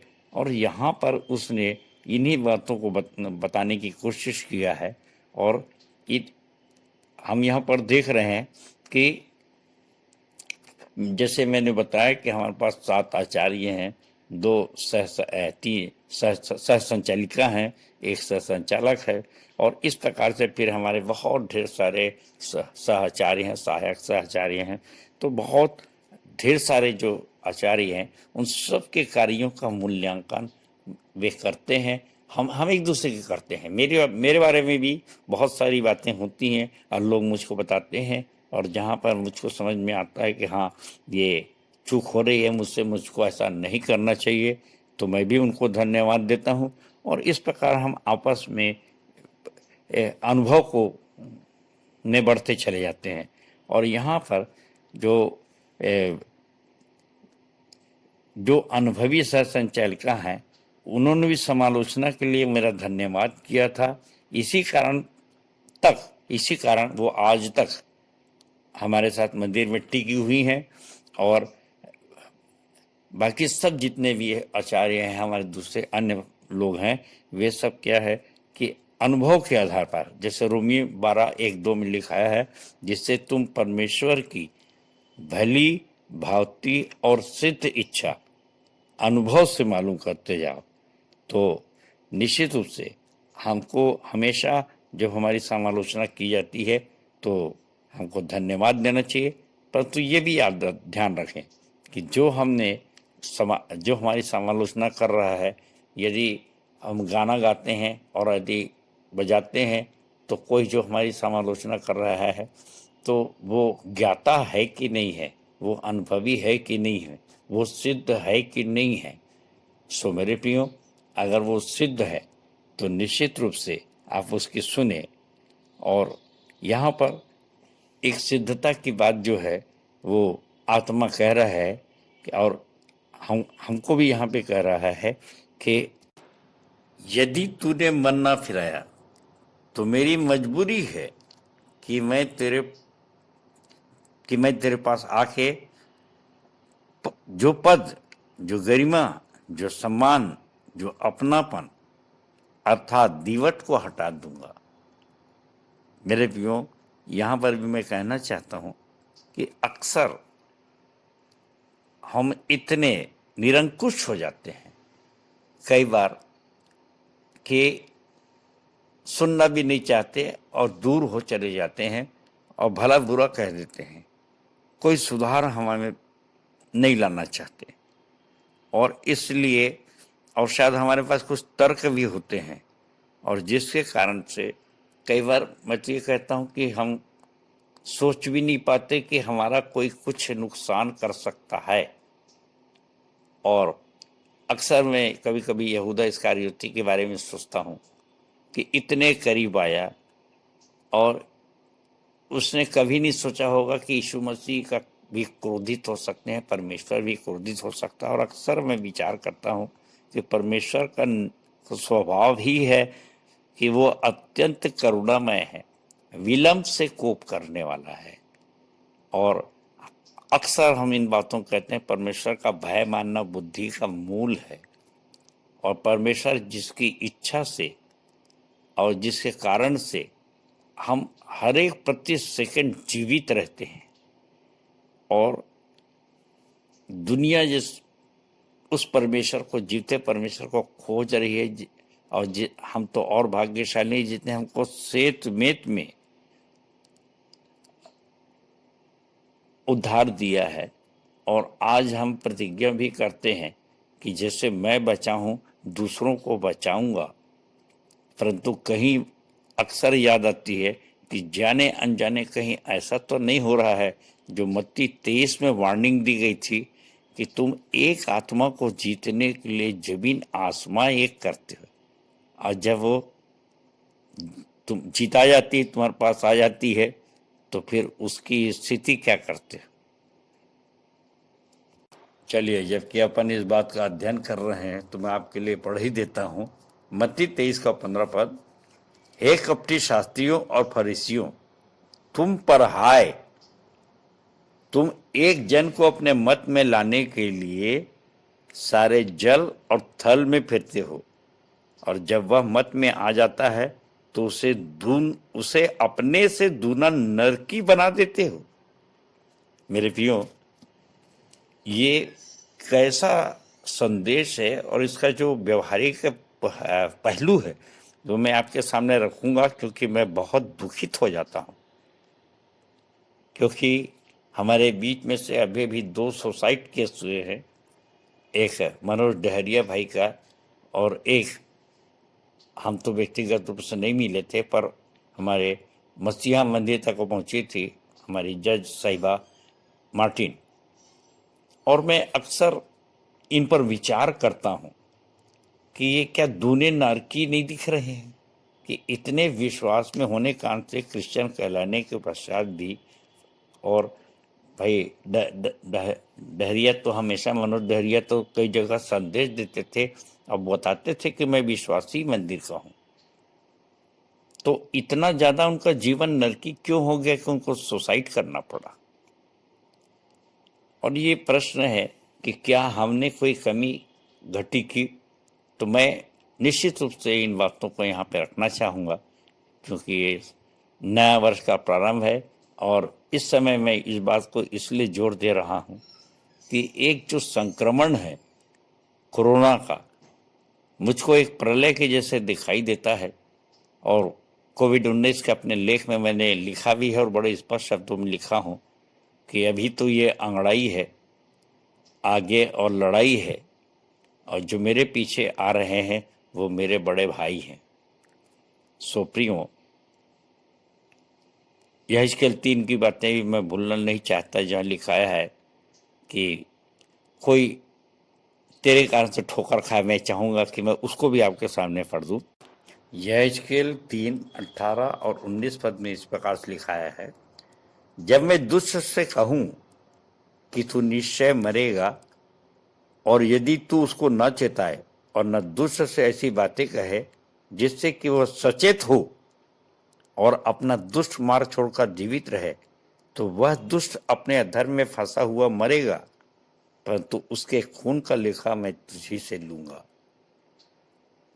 पर यदि तू दुष्ट को चिताए और वह अपनी दुष्टता दुष्ट मार्ग से न फिरे, तो वह तो अपने अधर्म में फंसा हुआ मर जाएगा, परंतु तू अपने प्राणों को बचाएगा। मेरे प्रियो, यहाँ पर हमको जो एक शब्द आया है, चेत कर कि तू कहाँ गिरा। यदि वो चेत नहीं कर पा रहा है तो आत्मा, जिसके पास पवित्र आत्मा है, वो उसको चेताएगा। और इसलिए मैं प्रभु का दास होने के नाते सबको चेताता हूँ कि ये परमेश्वर का प्रकोप है, जो कि संक्रमण के रूप में, कोरोना के रूप में आज हमारे सामने है। और बहुत से लोग बेफिक्र हो जाते हैं कि नहीं, अब तो कोरोना जा रहा है, अब कोई खतरा नहीं। परंतु मैंने लिखा भी है कि क्या मृत्यु पर विजय मिल गई?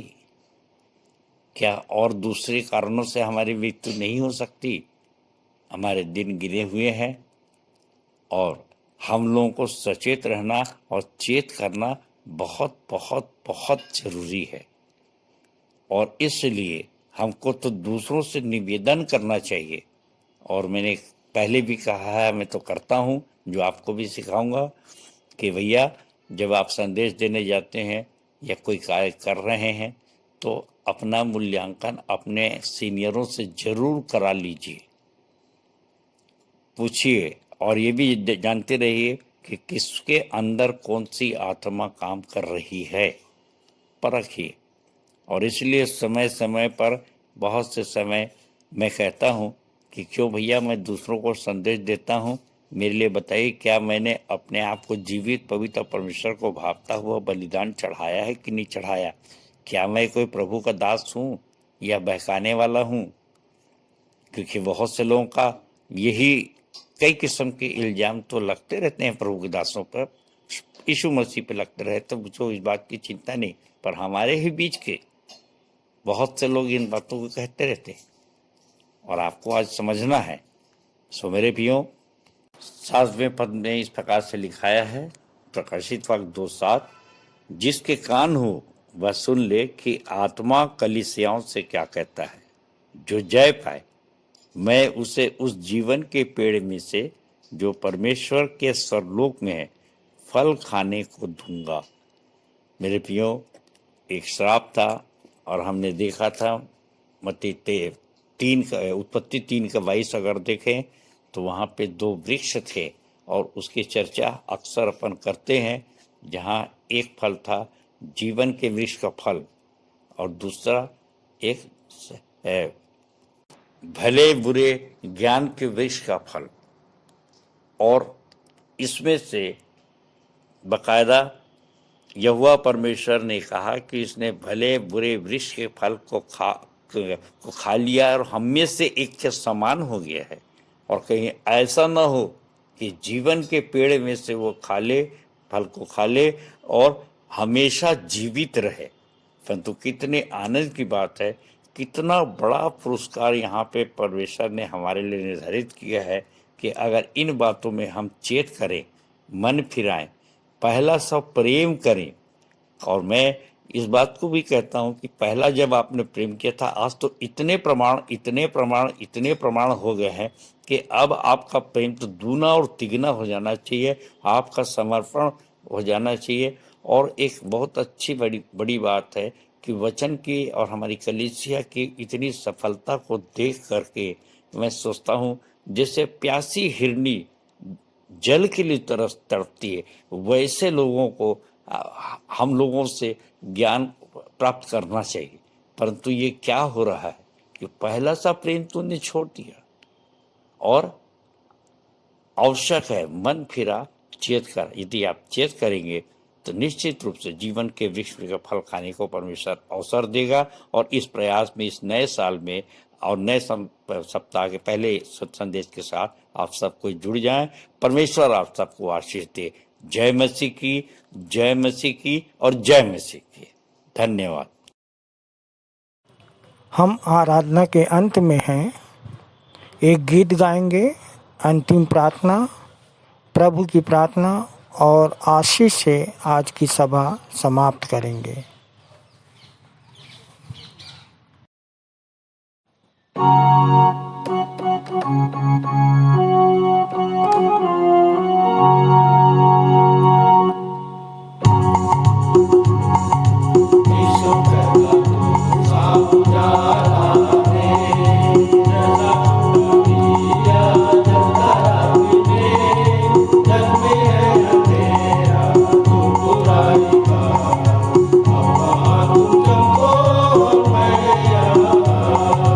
Jumbo, jumbo, jumbo.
आप सभी को जय मसीह की।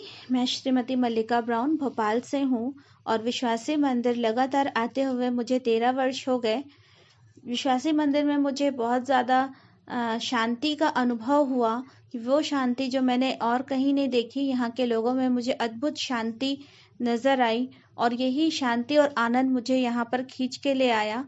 तब से मैं निरंतर यहाँ बनी रहती हूँ और जिस प्रकार मैं बची हूँ वैसे ही दूसरों को बचाने का काम करती हूँ।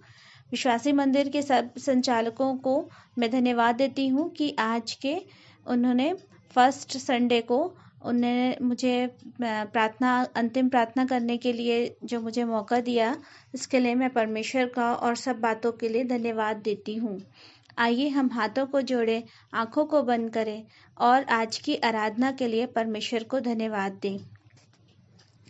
महान समर्थी दयालु पिता परमेश्वर, बड़े आनंद के साथ पिता इस 2021 के प्रथम रविवार के दिन पिता हम आपके चरणों के नज़दीक आते हैं। हम आपको बहुत बहुत धन्यवाद देते हैं कि आपने हमें प्रभु जी एक सुंदर नया दिन दिखाया और पिता परमेश्वर इस योग्य बनाया पिता कि हम 2020 को पिता परमेश्वर सफलतापूर्वक देख सके और हर एक प्रकार की पिता अपुण्य क्षति से बचा के रखा और इस योग्य बनाया पिता कि हम एक नए उमंग के साथ पिता परमेश्वर हम एक नए वर्ष में पदार्पण कर पाते हैं पिता परमेश्वर। इसके लिए हम आपको बहुत धन्यवाद देते हैं, बहुत बहुत धन्यवाद देते हैं पिता परमेश्वर की इस ऑनलाइन रविवारी आराधना के लिए पिता परमेश्वर, जिसके जरिए पिता हम प्रभु जी आपसे जुड़े रहते हैं पिता परमेश्वर और बहुत सारे वचनों को, दर्शनों को पिता परमेश्वर हम सभी भाई बहनों के द्वारा पिता हम उसको सुन पाते हैं पिता परमेश्वर। हम इसके लिए बहुत धन्यवाद देते हैं पिता। होने देना पिता परमेश्वर जो वचन रूपी रोटी तोड़ी गई है पिता परमेश्वर, होने देना कि वो अच्छी भूमि पर गिरे और 100 गुना, 70 गुना और 80 गुना फल लाने वाला हो सके पिता परमेश्वर। हमने देखा पिता कि दुनिया बहुत ज़्यादा परेशान है पिता परमेश्वर और जब हम नई चीज़ों की बात सुनते हैं पिता कि वचन कहता है कि जो प्रभु में है वो नई सृष्टि है, पुरानी बातें खत्म हो गई है, देखो सब नई हो गई है।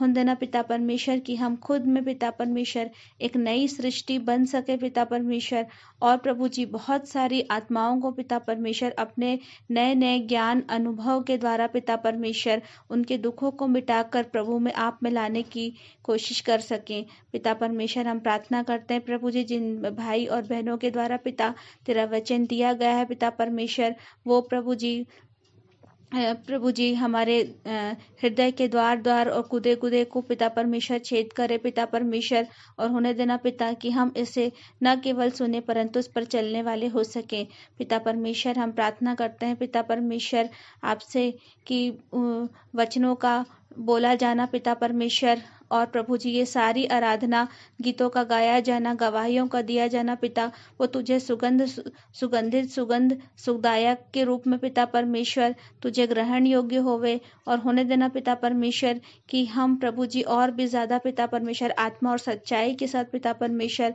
तेरे सम्मुख आने वाले हो सके पिता परमेश्वर। हम सारे संचालकों को पिता परमेश्वर, सह संचालकों को, सहायक सह संचालकों को पिता परमेश्वर हर एक को तेरे हाथों में सौंपते पिता, जो प्रभु जी पूरे हफ्ते भर पिता परमेश्वर वचनों को सुनाते हैं पिता।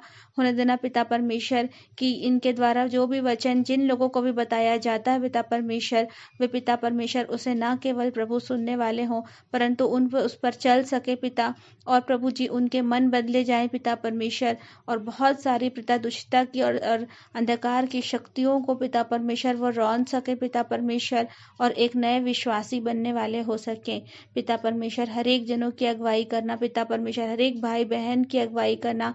हम उन लोगों के लिए भी प्रार्थना करते पिता परमेश्वर जो इस ऑनलाइन आराधना को पिता परमेश्वर संपन्न करते हैं पिता परमेश्वर। हर एक जनों को अगुवाई करना प्रभु, हर एक बोने वाले को बीज और खाने वाले को रोटी देना पिता परमेश्वर और प्रभु जी तेरे नाम की महिमा गुणानुवाद निरंतर इसी रीति से होने वाली हो सके पिता परमेश्वर। हर एक भाई बहनों को प्रभु जी तू उनका अभिषेक करना पिता और तेरे पिता परमेश्वर मार्ग में चलकर आत्मा और सच्चाई के साथ आगे बढ़ने वाले हो सकें। पिता परमेश्वर, हम अपने संचालक जी को, संचालिकाएं जी को, जितने हर एक जनों को प्रभु तेरे सामर्थी हाथों में सौंपते हैं। पिता परमेश्वर, होने देना प्रभु जी कि वो प्रभु अपना समय निकाल करके पिता परमेश्वर तेरी भेड़ों को चराते हैं, मेमनों की रखवाली करते हैं। पिता परमेश्वर, होने देना उनका जो कार्य किया जाता है पिता परमेश्वर, ये बहुत ही ज़्यादा फलवंत होवे पिता, और तेरे राज्य की बढ़ती के लिए कार्य हो, और केवल तेरी ही महिमा इससे होने वाली हो सके। सारी बातों में आदर और महिमा आपको देते हैं पिता परमेश्वर, और अपना समर्पण तेरे सर्व सामर्थी हाथों में करते हुए इस छोटी सी विनती को यीशु क्रिस्ट के मधुर और मीठे नाम में होकर मांगते हैं, आमीन।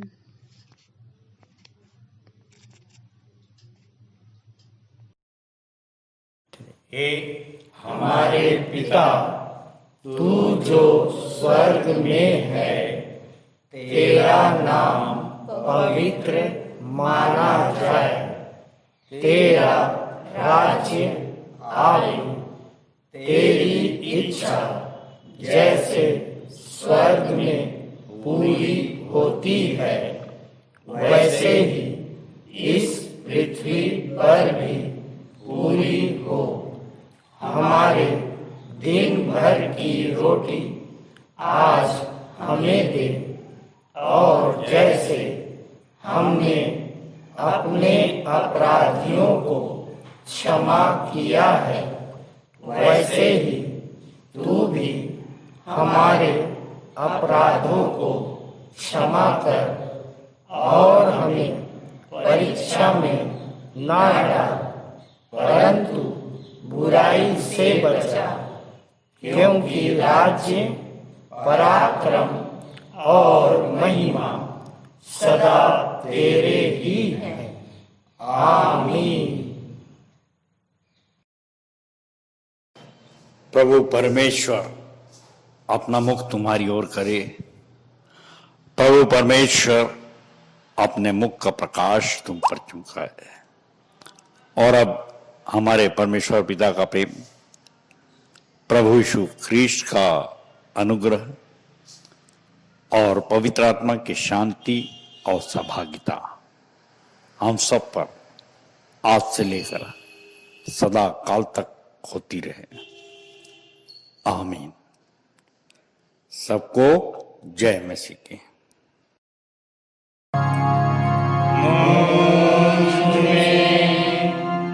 यीशु की शोभा दिखाई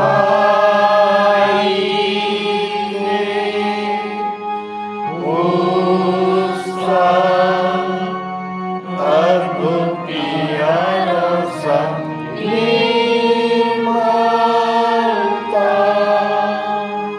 हे तू आत्मा